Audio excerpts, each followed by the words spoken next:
የኢትዮጵያ ሕዝባዊ አብዮታዊ ፓርቲ ኢህአፓ እየተዘጋጀ የሚቀርብ ፍኖተ ዲሞክራሲ የኢትዮጵያ አንድነት ድምፅ ነው። ጤና ይስጥልኝ። እንደምን አመሻችሁ አድማጮቻችን። ዛሬ ማክሰኞ ህዳር 23 ቀን 2018 ዓ.ም ነው።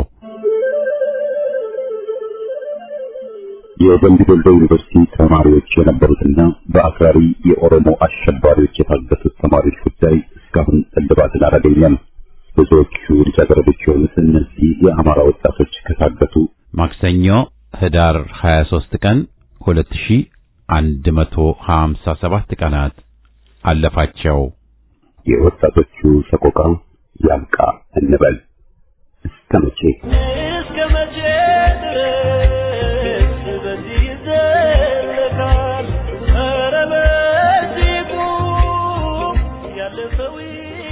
የዛሬ ዝግጅታችንን የምንጀምረው ከመሰረቱ ኢህአፓ የተቃወመው በምንም ምክንያት ሳይሆን ካመጣጡም ከይዘቱም ከጅማሮም ለአገር የማይበጅ ክፉ ጋሬጣ ከንቱ ምዕራፍ መሆኑን በመገንዘብ ነው።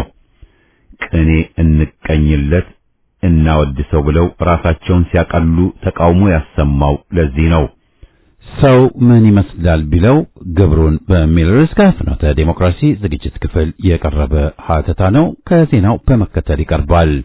በመጨረሻም ታሪኩን የረሳ ስህተቱን ይደግማል በሚል ርዕስ በቀረበው ጽሑፍ የዛሬ ዝግጅታችን ፍጻሜ ይሆናል። በቅድሚያ ዜና። ወልዲያ ከተማ ዙሪያ የሚገኙ በርካታ የአብነት ተማሪዎች ከቤተ ክርስቲያን ቅጥር ግቢ ውስጥ ታፍሰው መወሰዳቸው ተገለጸ። ቤተ ክርስቲያኒቱ ተማሪዎቹ እንዲለቀቁ በደብዳቤ ብትጠይቅም እስካሁን ምላሽ አልተገኘም። አፍነው የወሰዷቸው የሚሊሻ አባላት በወሰዱት በእያንዳንዱ ተማሪ 7000 ብር በመጠየቅ ላይ ናቸው። ከተያዙት ተማሪዎች መካከል አንደኛው ባለፈው አርብ ለማምለጥ ሲሞክር ከሚሊሻዎች በተተኮሰበት ጥይት ተመትቶ ሕይወቱ አልፏል። ከአፈር ማዳበሪያ ግዢ ላይ 22 ቢሊዮን ብር በላይ የዘረፉ ጊዜው ያለፈበት ማዳበሪያ አስገብተው በገበሬው የእርሻ መሬት ላይ የቆመሩ በሕዝቡና በአገሪቱ ላይ ከፍተኛ ጉዳት ያደረሱ የአገዛዙ ባለስልጣናት በላይ የሰው ትኩረት የቲክተሮች ውሎ ላይ መሆኑ አሳዛኝ ነው ተብሏል። በእያንዳንዱ ዜጋ ጉሮሮ ላይ የተቆመረ ለምግብ ፍጆታ የዋጋ ንረት የገበያ እጥረት መንስኤ የሆነ ሁሉንም ሕዝብ ሊያሳስብ የሚገባና ጓዳውን የሚያንኳኳ ጉዳይ ይልቅ ከመዝናኛ ውጭ መታየት በሌለበት አጀንዳ ላይ ሕዝብ መወጠሩም ተገልጿል። መብቱን ያልጠየቀ የሀገር ሀብት ሲዘረፍ ያልተከላከለ ሙሰኞች እንዲጠየቁ ጫና ያልፈጠረ ሕዝብ ነገ በሚከሰተው የኑሮ ውድነት በችግር መዘፈቁ ሳይታለም የተፈታ ነው ተብሏል። የብልጽግናው ስብሰባ ተበተነ። በሉማሜ ከተማ ነዋሪዎችን በማስገደድ ሊደረግ የነበረው ስብሰባ ተበትኗል። ይህንም በሞርተር ጥቃት የበተነ ሲሆን የአረመኔው ስርዓት ካድሬዎችን ጨምሮ አረጋ ከበደ በተገኘበት የሉማሜ ከተማ ነዋሪዎችን በማስገደድ ሊያደርጉት የነበረው ስብሰባ በተደረገ የሞርተር ጥቃት የአረመኔው ካድሬዎች ስብሰባውን አቋርጠው ወደ ደብረ ማርቆስ ከተማ ሸሽተዋል። በሉማሜና አካባቢው ህዝብ ላይ የሐሰት ትርክት በመንዛት ትግሉን ለማጠልሸት አቅደው የሚንቀሳቀሱት የአረመኔው አገልጋይ ካድሬዎችን ኢላማ ያደረገ የ206ኛ ኮር 34ኛ ክፍለ ጦር የሞርተር ጥቃት ከተፈጸመ በደቂቃዎች ውስጥ ስብሰባውን አቋርጠው ወጥተዋል። ደማማ መንጉዳ፣ አሸዋ ኬላና አዲስ ቅዳም አካባቢ ታላቅ ጀብድ ተፈጸመ። ከአዲስ ቅዳም ጀባራና ጸርጌ ከነበረው የጥላት ካምፕ ተለቃቅሞ ሳግታ ለኮማ ወረዳዋ ደማማ መንጉዳን ለመውረር በሌሊት ከተንቀሳቀሱ የብልጽግና ታጣቂ ላይ ከፍተኛ የሆነ ሰብአዊና ቁሳዊ ኪሳራ ደርሷል። የአስራለቃ ኤፍሬም አጥናፉ ሻለቃ ተቀጥቅጦ ከሞት እና ምርኮ የተረፈው ወደ አዲስ ቅዳም ከተማ ተመልሷል። በተመሳሳይ አመለኛዋ የአስራለቃ ኤፍሬም አጥናፉ ሻለቃ መደበኛ ጦር ከሻለቃው ልዩ ተወርዋሪ ኃይል ተቀናጅታ ከጧት 3:30 አዲስ ቅዳም ከተማ በመግባት ከአዲስ ቅዳም ከተማ እስከ አሸዋ ተዘርግቶ ንጹሃንን ለመዝረፍና ለማረድ የተሰማራውን ጡት ቆራጭ ብልጽግና ታጣቂ በየጥሻው ስታጋድመው አርፍዳለች። በጥላት የደረሰውን ሰብአዊና ቁሳዊ ጉዳት በምርኮ ከተገኘው ቁሳቁስ ጋር የተሟላ መረጃ እየደረሰን የምናሳውቅ ይሆናል ብለዋል ምንጮቻችን። አማራ ጠሉ የአብይ አህመድ ወንበር ጠባቂ ኃይል ለልማት በወጣ ህዝብ ላይ ከፍተኛ ጉዳት አደረሰ። ራሱን ጥምር ጦር ብሎ የሚጠራው የአማራ ጠሉ አብይ አህመድ ወንበር አስጠባቂ ኃይል በሰሜን ወሎ ዞን መቄት ወረዳ በመንገድ ጠረጋ ልማት በተሰራ ህዝብ ላይ ድንገተኛ ተኩስ በመክፈት መካናይዝድ የቡድን መሳሪያ በመጠቀም በ6 ሰዎች ላይ ከፍተኛ ጉዳት አድርሷል። በዚህም ፋሽስቱ አብይ አህመድ አገዛዝ ህዝብ ጠል፣ ልማት ጠል፣ ማንነት ጠልና ፍጹም ሰብአዊነት የሌለው መሆኑን በይፋ አረጋግጧል። 4 አድማ ብተና በትሊሊ ከተማ ተደምስሷል። አፄ ቴዎድሮስ እዝ 105ኛ ኮር 4ኛ ክፍለ ጦር ትሊሊ ከተማ ቦታ የያዘው ወዳደር አድማ ብተና በፊት ሲጠብቅ በጀርባው በመግባት 4ቱን በማስወገድ 5 ከባድ ቁስለኛ ተደርገዋል። ለማደኛው 44ኛ ክፍለ ጦር በተደጋጋሚ የጠላትን አከርካሪ እየመታች ተራራ ላይ እንደ ዝንጀሮ እንዲመሽግ በማድረግ ተፈለገችው ሰዓት በተመቻት ቦታ የገባች ሙትና ቁስለኛ በማድረግ ትታወቃለች። በእናት ጡት ቆራጮች ተመርቶ የመጣው ያገዛዙ ኃይል በጎንደር የበጋሻው ክፍለ ጦር ተደመሰሰ። ሰሞኑን በፋኖ ስም የአማራን ህዝብ ሲዘርፍ ቆይቶ ምረሽ የገባው አብነት አለምነህ እና ግብረ አበሮቹ መሪነት በ4 አቅጣጫ ማለትም ከጎንደር፣ ከጠዳ፣ ከማክሰኝትና ከድማ ከተሞች በማሰባሰብ ወደ ጎንደር የበጋሻው ክፍለ ጦር የገባው ያገዛዙ ቅልብ አራዊት ሰራዊት ዳሞት፣ ዳዋ፣ ምንዝሮ እና ብርኳኑ ላይ ተመቶ ተዋርዶ ተመልሷል። ከጧቱ 2 ሰዓት ጀምሮ እስከ ቀኑ 9 ሰዓት በተደረገው ባዶ ውጊያው ፋሲለደስ፣ ቃኘውና ጎንደር ብርጌድ የተሳተፉ ሲሆን በኦፕሬሽኑ ከ12 በላይ ጥላት ላይ ሲደመሰስ ከ17 በላይ የሚሆን ደግሞ ክፉኛ ቆስለዋል። ለካዲዎችና ለዘራፊዎች የሚንበረከክ ቁምና የለንም ያሉት ጎንደር በበጋሻው ከፍተኛ ተጋድሎ ያደረጉ ጥላትን በከበባ ውስጥ አስገብተው በአለበት እንዲቆም አድርገውታል። የታላቁ ሊቅ የኔታ ይባቤ በላይን እረፍት አስመልክቶ በርካታ ሊቃውንት ምስክርነታቸውን ሰጡ። ስለ ኔታ ይባቤ በላይ የሊቃውንት ምስክርነት አባ ገብረ ኪዳን ግርማ እውነትን ትክ ብሎ የሚያይ የነፍስ አይን ያላቸው የአድረባይነት ካባ የናቁ ሳይማር መድረክ የያዘውን ፈር የሚያስይዙ የአታቸውን አጽንተው በገዳማቸው የሚኖሩ መምህር እንደሆኑ ሰምቻለሁ ብለዋል። በሳይንስ ከተራቀቁ ምሁራን እስከ አስካል ተማሩ በጸሎታቸው የሚያስጠጉ በሊቃውንቶቻ ወደ ላይ የራቁ ቢሆንም ለህዝቡ ደግሞ እንባባሽ ቅርብ አባት ነበሩም ብለዋል። የኔታ ይባቤ የመጽሐፍትን ግብር የሚያውቁ መምህራንን በተጋድሎ ምጥ በሊቅነት አብራክ እንዳስገኙ አብረውኝ በሰበኩ ልጆቻቸው ማውቃለሁ ብለዋል። የኔታ ገብረመድን እናየው ምስክርነት ደግሞ የነዳያን ከለላቸው፣ የህሙማን ተስፋቸው፣ የህዙናን መረጋጃቸው፣ የመምህራን ሞገሳቸው፣ የመመናን መመኪያቸው ሊቀ ብርሃናት የኔታ ይባቤ እረፍቶትን ስሰማ ልጆቹ ሁሉ አልሞትም ብለን አናሽም ሲሉ መልእክት አስተላልፈዋል። ሊቃውንት ስሙር አላመረው ደግሞ አካላቸውን ለምናኔ አእምሯቸውን ለእልፍ ደቀ መዛሙርት ነፍሳቸውን ለክርስቶስ አስቀድመው አወርሰዋል። ሞት ከዚህ የቀረውን እንጥፍጣፊ ሰውነት ብቻ የወሰደ ሞት የከሰረበት ህይወት ይህ ነው ብለዋል። መምህር ሊቃውንት ማዕበል ፈጠነ ደግሞ እንደ ቅዱስ ጳውሎስ የዓለምን ሐዋርያ ሰባኪ ወንጌል ናቸው። እንደ መምህርነታቸው እስከ ነፍስ ሐቀታቸው ለቅጽበት ከጉባኤ አልተለዩም። እንደ ሊቀ ሀገር ወርደው የተጣላ አስታርቀው ነበሩ። እንደ ክርስቶስ መምህር አሕዛብን ወሕዝብ ነበሩ ይባል ይወሰዳል። ገዳም ሲያቀኑ አሰራ አበውን ተከትለው ሲሆን እንደ ላሊበላ ዋሻ ጠርበው አሳይተዋል። ከቅርብ ጊዜ ወዲህ ግን ቃል አውጥተው እረፍት ሲመኙ እንደነበር ተሰምቷል።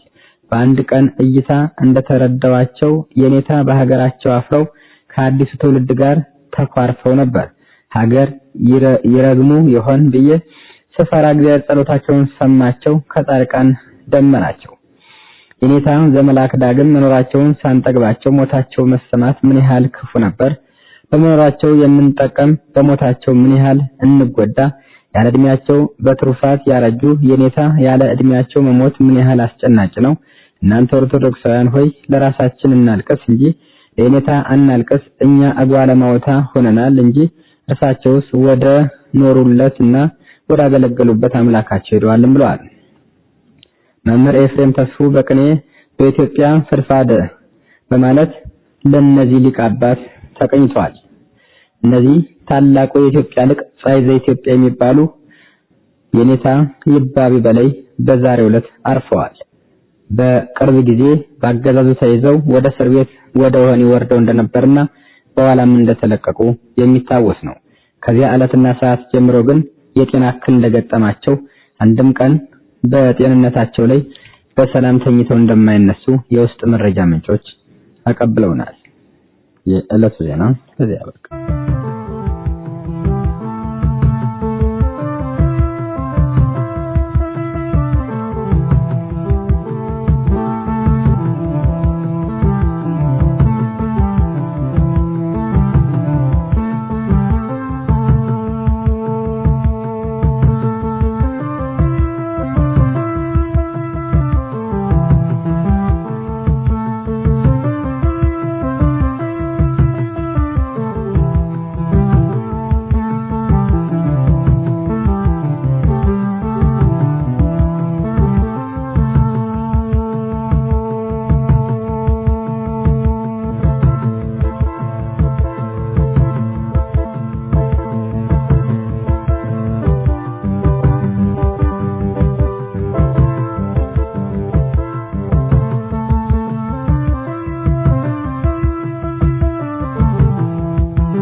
ሰው ምን ይመስላል ቢለው ግብሩን። ስለ ሰው ሐቁን ለማወቅ ራሱ ስለ ራሱ በሚሰጠው ግምት መመዘኛ ሊሆን አይችልም። ባፉ እንዲህ ነኝ ስላለ እውነትም ያን ነው ማለትም አይደል። ሰው የሚለካው ከተጨባጭ ግብሩ ነው፣ ከሚሰራው ነው። ኮሎኔሉ ምን ይለፍልፍ ይቅደድ፣ ግብሩ ግን ጸረ ሕዝብ መሆኑ ስልጣን ካመጡብን ማግስት ጀምሮ ያሳየን ያረጋገጠልን ነው። ኢትዮጵያ ሱሳችን ናት ብለው ስለጀመሩ፣ ጥፋተኞች እኛንን ብለው ስላታለሉ፣ ደርግ ወያኔ የተባሉ አውሬዎች ወደ ቀቢጸ ተስፋ ማጥ ከተው ያሰቃዩት ሕዝብ ለውጥ መጣልን ብሎ ለማመን ቢሽቀዳደም እምብዛም የሚያስገርም አልሆነም። የኮሎኔሉ ደጋፊዎች የትና መቼ ለሀገር በጎ ሰራ ቢባሉ ባዶ ልፈፋውን ማጠየቂያ ያደርጉና እየሞከረ ኮነውን ይደረድሩታል። በስልጣን ዘመኑ የኦሮሞ ጥበት ጣራ ማለፉን፣ በሕዝብ ላይ ዘርና ሃይማኖት ተኮር ፍጅት ጥቃት መካሄዱን፣ አሁንም ያልተቋረጠ ጸረ አማራ ጸረ ሕዝብ ፖለቲካ መከተሉን፣ ሕዝብ በሚሊዮን እየተራበ ለአዲስ መኖሪያው ቢሊዮን እየመደበ ያለ መሆኑን፣ የአገር ሉዓላዊነትን ማስደፈሩን ከቶም ሊክዱ የሚችሉት አልሆነም። ፍጹም ዘረኛ አገዛዝ ኢትዮጵያ ላይ ዛር ሆኖ ሰፍሮባታል። ከወሬው ብልጽግና ከተጨባጭ ግብሩ አሰቃቂ ስቃይና መከራ። ምን ለአገር በተጨባጭ ሰራ የሚለው ፈተና ሲቀርብ የኮሎኔሉ ውጤት ዜሮ ነው። የተወሰኑ እስረኞች ፈቶ በብዙዎች ተካ። የተወሰኑ አጎብዳጅ ቡድኖችን ጠርቶና አቅፎ ምስቅልቅሉን አጠናከረ እንጂ ከጎኑ የተሰለፉት እነገሌ ለኢትዮጵያ ምንም አልበጇትም። ዛፍ ተከለ ወዘተ የሚለው ትርኪ ምርኪ በሕግ ሚዛን ላይ የፈጀውን ያስፈጀውን አንዲት ጨቅላ ሕይወት አይመዝንም።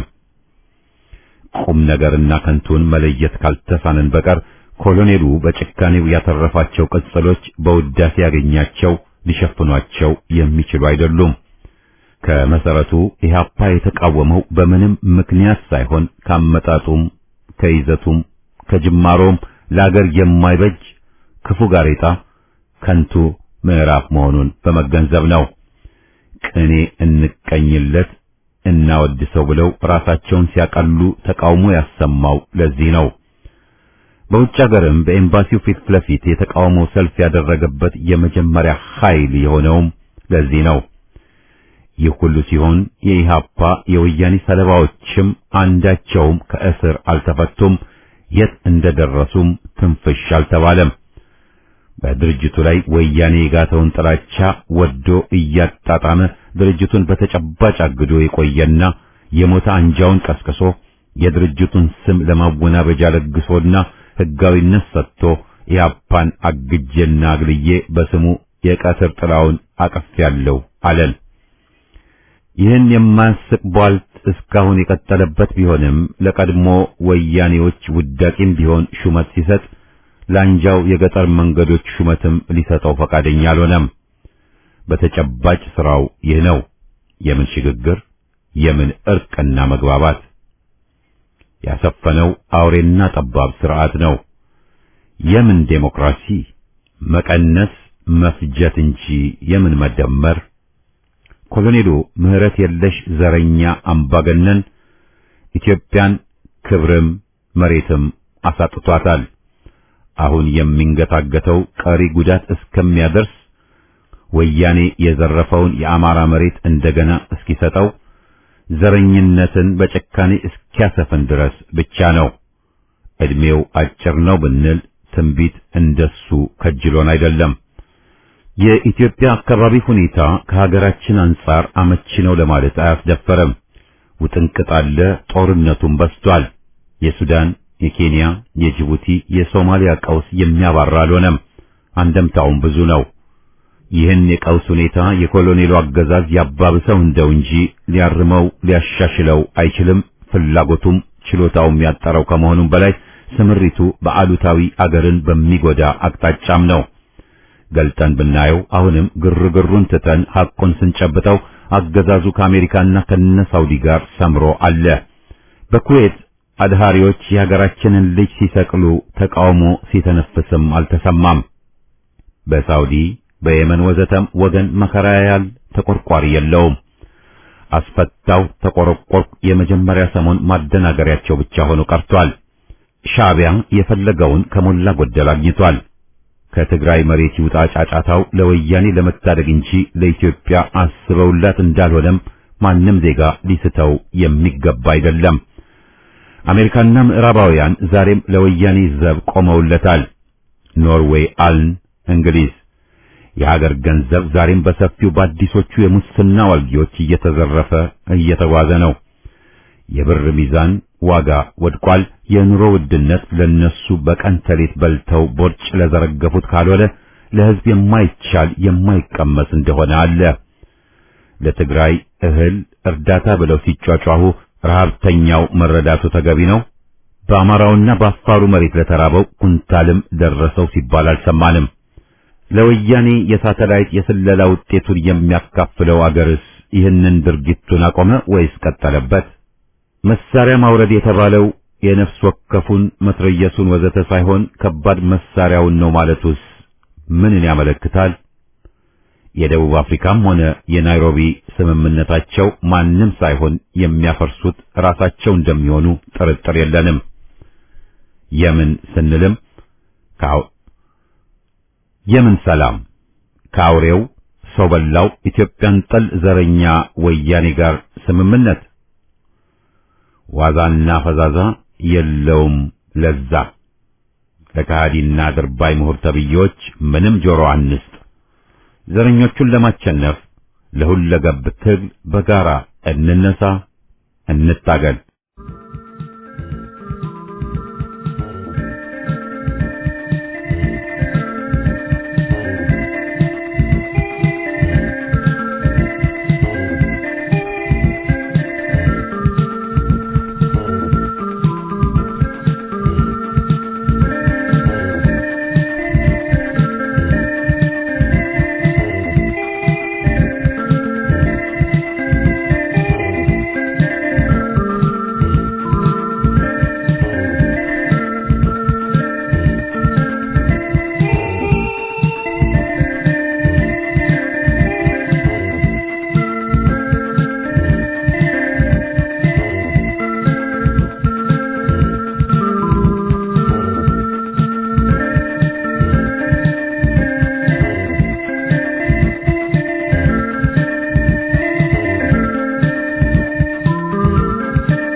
ታሪኩን የረሳ ስህተቱን ይደግማል። የውስጥና የውጭ ጠላቶች አመቺ ጊዜ ያገኘን ብለው ኢትዮጵያን ሊቀራመቱ በተነሱበት ወቅት እና ሰላም የሚል ጭንብል አጥልቀው ተጨፈኑ አገር እንቀማችሁ ሲሉን ዘመቻ የአገር ልጅ ዋ ታሪክን ተረሳና ማለት ማሳሰብ ግዴታችን ይሆናል። ራቅ ካልን አጼ ቴዎድሮስ እንዴት ለእንግሊዝ ተጋልጠው እንደተጠቁ ወደዚሁ ከመጣን በ1983 ዓመተ ምህረት የተሰራብን ሻጥር የኤርትራ የመገንጠል ሂደት የባዕዳንም ክህደት ለወያኔ የተሰጠው ድጋፍን የልጆች የጫጫታ የባድመ ጦርነትና ወያኔ የፈጸመው ክህደትና የማደናገር ዘመቻ ደርግ በሶማሌ ጦርነት አሳቦ እንደፈጸመው የህዝብ ትግል በየወቅቱ በቅጥረኞች ባንዳዎች አድርባዮች አንጃዎች ቄሮዎች ወዘተ እንዴት እንደተደናቀፈ የዘረኛው ኮሎኔል አመጣጥና ከመቅጽበት ጭምብሉን አውልቆ የፍጅት አውራ መሆን ወዘተን ማጤን ይኖርብናል። ታሪክ ስንል ተረት ተረት ወይም የአኖሌ ልቦለድ ሳይሆን ሐቅ ላይ የተመሰረተ መሆን እንዳለበትም ግልጽ ነው። የዘረኝነት ጥላቻ የሚፈጥረው ሐቅ ሳይሆን በሬ ወለደ ልቦለድ ነው። በታሪክ ሂደት በየጊዜው ዋናና መለስተኛ ቅራኔ ሆነው የሚከሰቱ አሉ፣ የሚታወሱ አሉ፣ የማይረሱ ሆድ ይፍጀው ተብለው የሚተውም አሉ። ዛሬ ከትላንት ወዲያን ሊያስረሳም ይችላል። ታሪክን ባንረሳም በአንገብጋቢና ወቅታዊ ሁኔታዎች ቅራኔዎች ላይ ማተኮርም ትክክል ነው። የሞኝ ልቅሶ መልሶ እንዲሉ ግን ከስንትና ስንት ዓመታት በፊት የተተረተን ሐሰት ዛሬ እንደ አዲስ ለማራገብ ለማቅረብ መነሳቱ አላዋቂ ያሰኛል። ኦነግ ነጋ ጠባ ምኒልክን እያወገዘ ራሱ በዛሬው ዘመን የዘር ፍጅትን ሲያቀነቅን ታዝበናል። የወያኔና የኮሎኔሉ ድርድር ላይ የፖለቲካ አዋቂ ነን ሊሉ የሚከጅሉትን በቃለ መጠይቅ መወጠር ሳይሆን 50 ዓመት በፊት በነበረው ሁኔታ ተነስቶ ያውም በሐሰት ኢህአፓን ማውገዝን የመረጡም የፖለቲካ መሐይሞች አሁንም አሉ። ድርጅቱን ከርተው ወደ ደርግ ወያኔ ሻዕቢያ የኮበለሉና በዚያው ቀልጠው ተበላሽተው የቀሩ ዛሬ በብዕር ኩሊዎች ሳይቀር መጽሐፍ አጻፍን እያሉ ውሸታም ምስክር ሲጠራ የሞተን ነው እንደተባለው የተሰዉ ጓዶችን በሐሰት እየጠቀሱ ድርጅቱን መወንጀል የዛሬም ዋና ተልዕኳችን ነው ሲሉ ይደመጣሉ። የፖለቲካውን ሁኔታ ምስቅልቅሉን እያወጡት የባጁትና አሁንም ቅጥ አምባሩን የሚያሳጡት ደም ያሰከራቸው ንስሐ መግባት ያቃታቸው ሽብርተኞች ኢህአፓ የታገላቸው ገንጣዮችና ጠባቦች አገርና ሕዝብን የጎዱ ባንዳዎችና አንጃዎች ለስልጣን ባለቤቶች ተጎንባሽ አድርባዮች ናቸው። ህብረተሰባዊ ዘመናዊ መገናኛ ብዙሃንን ተቆጣጥረው ውዥንብርን ሲነዙ 24 ሰዓት አልበቃ ብሏል። እነዚህ ሁሉ ታሪክ የሚሉት ፋይዳ ቢስ ጉንጫ አልፋ ወረቀት ጨራሽ አደንቋሪ የካህዲዎች ትረካ ነው። መንጋው ደግሞ የፈጠራ ችሎታው የቀጨጨ በመሆኑ ታሪክ ብሎ ሲጀመርም ሐሰትና ቅጥፈት መሆኑ የታወቀን ሳይቀር ህልውና ሰጥቶ አኞ ያኝካል። አስገነጠለ፣ ሶማሊያን ደገፈ፣ ሰው በአሲድ አቃጥሎ ጆንያ ከተተ፣ ወጣት አስጨረሰ ወዘተ በደርግም በወያኔም በቅብብሎች ተናፍሰው የዛሬዎቹም ሲያናፍሷቸው መስማት ተገደናል። የሚለፈፉት ቅጥፈት መሆኑ አይጨንቃቸውም። ይፈይዳል፣ አይጠቅምም፣ ጉዳያቸው አይደለም ለሚሉት ምላሹ ታዲያ ምን ይሁን ቢሆን አይን ፍጥጥ እንጂ መልስ የላቸውም። የኢህአፓ መርሃ ግብር ከዓመታት በኋላ በባዶ መተቸቱ ሳይሆን ዋናው ቁም ነገር ዛሬ ያሉትን የአገር ጠላቶች እንደ ኢህአፓ መታገል ነው። ዘባራቂ ላባ ቀረሽ እብድ እንተኔ ቢባሉስ ምን የረባ መልስ አላቸው? ዛሬ የኢትዮጵያ ሕዝብ ጠላቶች የቅርብም የሩቁም ከሕዝብ እይታ የተደበቁ አይደሉም። ባለንበት ሁኔታ ባዕዳን ያላቸውን ጎጂ ሚና ብናጤንም ለዚህ ለነሱ ጥቃት አሳልፈው የሰጡንን አገር በቀል ጭራቆች ከእይታችን የምናርቅ አንሆንም። ብዙ መቶ ሺህ ወርቅ ዜጎችን ያጠፋውን ፋሽስት ኮሎኔል ጉድ ብለው ተራ የቤተሰብ ሰው ሩህሩህም አድርገው ለማቅረብና መንጌ ብለው ለማሻሻጥ አሁንም እየጣሩ ናቸው። በሰማዕት ደም ማሾፍ ነው፣ ወንጀል ነው። ሂትለርን ማዳነቅና የአይሁዶችን ፍጅት መካድ በአውሮፓ ሀገሮች ያስቀጣል። በእኛ ግን የቀይ ሽብር አራማጆችን ማዳነቅ ብቻ ሳይሆን ታሪክ ጸሐፊም እነሱ ሆነዋል። ጓድ አርበኛም እየተባሉ ናቸው። ሐቅን በአፍጢም መድፋት፣ በሐሰት መመስከር፣ የግፉን ሰለባ ዳግም መቀጥቀጥ፣ ለአገሩ የታገለውና የተሰዋው ደሙ ሲራከስና ታሪኩ ሲቆሽሽ ይህን የታዘበው አዳጊ ትግል ለምን ቢል የሚያስገርም አይሆንም። አርአያዎች ያጣ ይመስል ሰዎች ሳይሆን ፋሽስት ጭራቆችን አርአያ እንዲያደርግ ይገፋፉታል። አገር አጥፊና ጭራሹንም ፋሽስት የሆኑ መንግስቱና መለስን የሚያዳንቁ የታሪክ ላጲሶችም ዛሬ ዋነኞቹ ቃለ መጠይቅ እንግዳዎች ናቸው። መሰከርን ብለው ታሪክን ያቆሽሻሉ፣ ይከልሳሉ፣ ይዋሻሉ። መድረኩን ለነሱ ዘረኞቹ ለቀውላቸዋል። ይህን አይነቱን ቅጥፈት ታሪክ አንለውም። ሐሰት ስለሆነም እንኳን ሊታወስ ሊሰማም አይገባውም። ታሪክ ካልን እናስታውስ ካልን ሐቁን ነው። ሞት አልወስድ ያላቸው አሮጌ አንጃዎች መሪያችንን አገኘን ብለው ከዘረኛ ኮሎኔል ጫማ ስር የወደቁት አልበቃ ብሏቸው ስህተት ሰርተናል፣ በወንጀል ብንከሰስም አንገረምም ማለትም ተገቢ ነው ብለው ሲምሉ ሲፈጠሙ ተደምጠዋል። አቤት መልከስከስ! ድርጅቱ ለሕዝብና ለአገር ታግሎ አኩሪ ታሪክ ሰራ እንጂ በወያኔና ቡችሎቹ በወንጀል የሚከሰስ አይደለም። ለኢትዮጵያ መታደግ ወንጀል እስካልተባለ ድረስ ውሾን ያነሳ ውሾ ይሁን። ጸረ ኢትዮጵያ ኃይሎች ሁሉ በትግላችን ሲወድቁ ሲንኮታኮቱ ለማየት ያብቃል። ድል ለኢትዮጵያ ሕዝብ! አገር አድን ትግል! ሞት ለዘረኞች መንጋ!